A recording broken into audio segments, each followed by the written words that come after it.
ابو سليم. يعود الان تقطع كرة لمصلحة فريق النصر، تمشي للطبال، الطبال يتقدم يلعب كرة خطيرة، هي بالفعل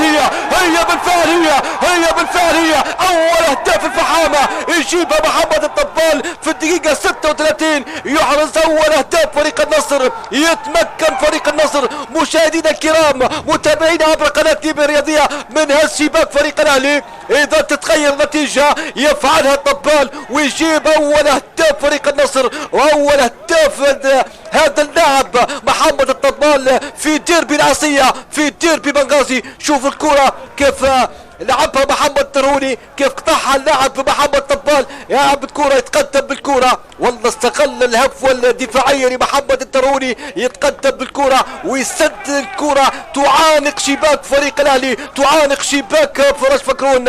اول اهداف فريق النصر من كرة خطيرة، من كرة سريعة كانت للطبال، يجيبها الطبال ويسجل اول اهداف الفحامة، اول اهداف الفحامة يجيبها ويجيب اول اهداف اللقاء. اذا في ديربي بني غازي